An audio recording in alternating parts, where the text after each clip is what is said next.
Dahil today ay CDC Day, ihahatid namin sa inyo ang mga program at projects ng Clark Development Corporation para sa patuloy na pag-unlad ng Clark Freeport Zone tungo sa isang bagong Pilipinas. May aabangan na naman ang ating mga kababayan sa Clark Freeport Zone. Muli kasing magbabalik ang makasaysayang festival na Happening on the Green. Tampok dito ang iba't ibang aktibidad na talaga namang mag-e-enjoy ang lahat. Samantala, dalawang exhibit naman ang binuksan sa Clark Museum bilang pagdiriwang ng Buwan ng Wika at International Youth Month. Silipin natin ang mga yan sa report ni Director Nicolette Henson. Isang makasaysayang festival ang muling magbabalik sa Clark. Ang Happening on the Green o HUG, dating sentro ng kasiyahan sa Clark Air Base, muling bubuhayin. Noong July 11, opisyal itong inilunsad ng Clark Development Corporation sa Clark Visitor Center. Pinangunahan ni Attorney Agnes V.S.T. de Vanadera, CDC President at CEO, ang makulay na press event.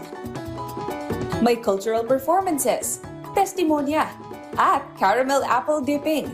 Tradisyong hango sa American Fair culture, pero Pinoy na Pinoy ang timpla. Sinimulan noong dekada 60 sa loob ng Clark Air Base, ang HUG ay inilunsad ng Morale, Welfare and Recreation Division ng US Air Force.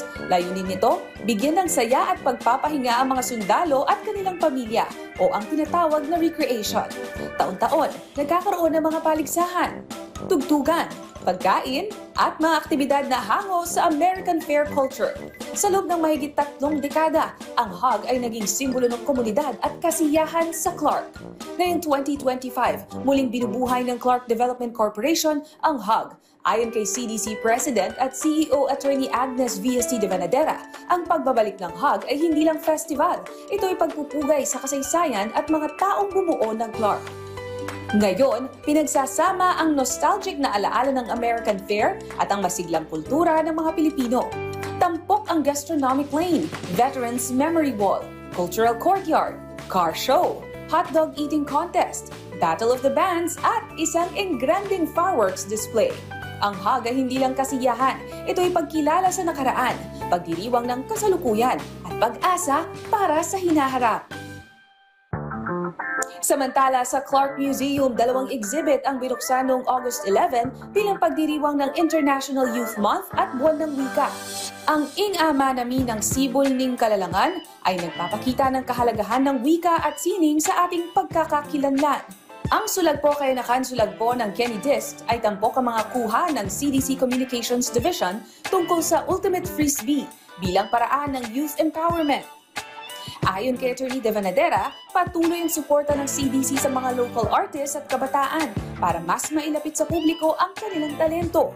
Dumalo sa opening sina Kenny Dist's founder, David Edward Jimenez, artist Jeffrey Gabating, CDC Arts and Culture Consultant Chris Miliado, at National Artist for Dance, Alice Reyes.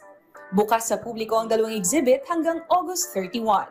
Mula sa Clark Freeport Zone, ito po si Attorney Nicolette Henson para sa CDC sa Bagong Pilipinas Ngayon.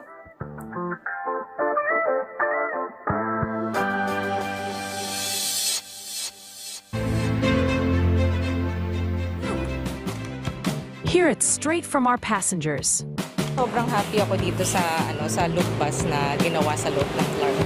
For me, mas convenient since may time po siya na umalis. So, I can plan ahead schedule po. So far, so good po kasi po press ko po sa loob and then mabilis din po yung transportation ng loob.